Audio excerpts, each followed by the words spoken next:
नमस्कार, मैं हूं रंजीत झा। राहुल गांधी के बढ़ते कद से मोदी और शाह चिढ़ गए हैं। दो जगहों से मिली राहुल गांधी को बम्पर जीत ने मोदी शाह की बेचैनी बढ़ा दी है। लिहाजा राहुल गांधी को पार्लियामेंट में रोकने की तैयारी शुरू कर दी गई है और इसके लिए फिर से कानून का खेल शुरू किया गया है।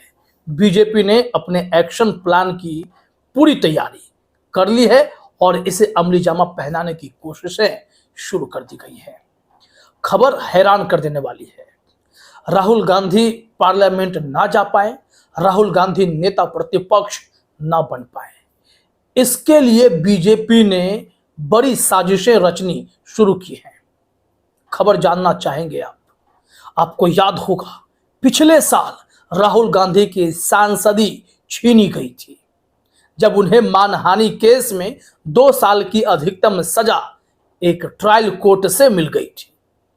अब उसके बाद राहुल गांधी लगातार महीनों अदालत दर अदालत केस लड़ते रहे। फिर फाइनली अभिषेक मनु सिंघवी की जीतोड़ मेहनत ने राहुल गांधी को सुप्रीम कोर्ट से बड़ी राहत दिलाई और ऐन मौके पर उनकी सांसदी बहाल की भी गई। वो मामला नरेंद्र मोदी से जुड़ा हुआ था, लेकिन एक बार फिर से राहुल गांधी को जेल के दरवाजे तक पहुंचाने के लिए बीजेपी ने साजिशें शुरू की हैं। मानहानि की फाइल फिर से खोली गई है और इस बार भी 2018 की एक फाइल उठा ली गई है और इस मामले में राहुल गांधी को नोटिस पर नोटिस जारी किए जा रहे हैं और कहा जा रहा है कि सशरीर आप कोर्ट में उपस्थित हो। और इस मामले में बीजेपी डायरेक्ट इन्वॉल्व है। बीजेपी चाह रही है कि राहुल गांधी को इस मामले में सजा मिल जाए और फिर राहुल गांधी संसद तक नहीं पहुंच पाए। अब जरा सोचिए यह खेल कितना बड़ा होने वाला है। लेकिन नरेंद्र मोदी को यह ध्यान रहे कि इस बार उनकी बहुमत वाली सरकार नहीं है कि वो कानून का दुरुपयोग करते रहेंगे। जहां कांग्रेस मजबूत है वहां कानून का तेवर कुछ और है। पूरी रिपोर्ट अभी हम शुरू करने वाले हैं कि मामला अब कहां से कहां जुड़ा है, लेकिन ध्यान रहे इस वक्त जहां पर कांग्रेस की मजबूत सरकार है उस राज्य की अदालतें कैसे काम कर रही हैं और जहां कांग्रेस की सरकार नहीं है, जहां पर सीधे दबदबा बनाने की कोशिश भाजपाई कर रहे हैं, उस जगह पर आप देखेंगे कि कानून के काम करने का तरीका कैसे बदल जाता है। मानहानि केस अमित शाह से जुड़ा हुआ मामला, जिसमें राहुल गांधी को इस बार फांसने की कोशिश की जा रही है। जरा देखिए, प्रभात खबर की रिपोर्ट है। हेडलाइन क्या है? मानहानि मामले में सुनवाई, राहुल गांधी को 6 जुलाई को सशरीर उपस्थित होने का निर्देश। क्या यह बड़ी साजिश की शुरुआत है? जहां एक और राहुल गांधी मजबूत नेता के तौर पर नरेंद्र मोदी के सामने आकर खड़े हो गए हैं, तो वहीं दूसरी तरफ बीजेपी राहुल गांधी को कमजोर करने की कोशिश में उन्हें अदालतों के चक्कर लगवाने की फिर से खेल शुरू कर चुकी है। खबर में कहा जा रहा है कि राहुल गांधी मानहानि मामले में मंगलवार को रांची के एमपी एमएलए कोर्ट में सुनवाई हुई, जहां अदालत ने उन्हें कोर्ट में सशरीर उपस्थित होने को कहा है। दरअसल पूर्व कांग्रेस अध्यक्ष को इससे पहले ही सशरीर उपस्थित होने को कहा गया था, लेकिन मंगलवार को होने वाली सुनवाई में वे उपस्थित नहीं हुए।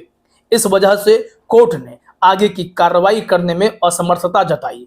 अब इस मामले की अगली सुनवाई 6 जुलाई को की जाएगी, लेकिन उन्हें तब तक सशरीर उपस्थित होने को कहा गया है। अब इस मामले में इनकी कोशिशें यही है कि राहुल गांधी संसद में अपना कार्यकाल पूरा ना कर पाए। राहुल गांधी अगर नेता प्रतिपक्ष बनने की प्लानिंग कर रहे हैं, क्योंकि बड़ी पार्टी के तौर पर विपक्ष में वो आ रहे हैं और 10 साल बाद आधिकारिक तौर पर नेता प्रतिपक्ष का दर्जा कांग्रेस को मिलने जा रहा है और इसमें राहुल गांधी महती भूमिका निभाते नजर आएंगे। लेकिन बीजेपी राहुल गांधी को संसद में सवाल करने से रोकना चाहती है। वो नहीं चाहती कि राहुल गांधी फिर से नरेंद्र मोदी से आंखों में आंखें डालकर गौतम अडानी को लेकर सवाल करें। वो नहीं चाहती बीजेपी कि राहुल गांधी महंगाई, बेरोजगारी, भ्रष्टाचार, शेयर मार्केट मैनिपुलेशन जैसे अहम मुद्दों पर अपनी बातें रखें और नरेंद्र मोदी को सवालों के घेरे में खड़े कर दें, क्योंकि राहुल गांधी की बातें चुभती बहुत हैं। अब ऐसे में नरेंद्र मोदी, अमित शाह ने बीजेपी कार्यकर्ताओं को इसके लिए काम पर लगा दिया है। पिछला मामला आप जानते हैं कि कैसे पूर्णेश मोदी के सहारे पूरा गेम किया गया था और फिर निचली अदालत ने आंख मूंद कर राहुल गांधी की सांसदी छीन लेने का फैसला दे दिया, मतलब 2 साल की अधिकतम सजा। क्या इस बार अमित शाह के मामले में राहुल गांधी को वैसा ही कुछ होने वाला है? क्या उन्हें अधिकतम सजा मिलने वाली है या जमानत मिलने वाली है? हमने कहा अलग अलग अदालतों के तेवर आप देखेंगे। यहां तो सीधे तौर पर आपने देखा कि राहुल गांधी को सशरीर उपस्थित होने का आदेश जारी किया गया है। निचली अदालतों में भी राहुल गांधी पेश जरूर होते हैं। अब उनके साथ बड़े बड़े कानूनविद हैं, अभिषेक मनु सिंह भी हैं, मौका लगेगा तो कपिल सिब्बल भी साथ देंगे, या फिर अलग अलग वकीलों की एक फौज कांग्रेस में पहले से है जो राहुल गांधी को ऐसे सिचुएशन से बाहर निकालती है। लेकिन अभी देखिए, यह जो मामला जो लेटेस्ट है, बीजेपी कार्यकर्ता का डायरेक्ट इन्वॉल्वमेंट है, जबकि उनकी कोई भूमिका इस केस में होनी भी नहीं चाहिए थी। क्या कहा गया है कि दरअसल बीजेपी कार्यकर्ता नवीन झा ने तत्कालीन राष्ट्रीय अध्यक्ष अमित शाह के खिलाफ की गई आपत्तिजनक टिप्पणी को लेकर राहुल गांधी के खिलाफ शिकायतवाद दायर की थी। इसके बाद इस केस को चाईबासा की एमपी एमएलए कोर्ट में ट्रांसफर कर दिया गया था। इस मामले में 27 फरवरी 2024 को अदालत ने राहुल गांधी के खिलाफ गैर जमानती वारंट जारी किया था, जिस पर रोक लगाने के लिए कांग्रेस के पूर्व अध्यक्ष ने हाईकोर्ट में याचिका दायर की थी। इसके बाद हाईकोर्ट ने इस कार्यवाही पर रोक लगा दी थी और फिर हाईकोर्ट ने तो रोक लगाई, लेकिन अब मामला फिर से खोल दिया गया है।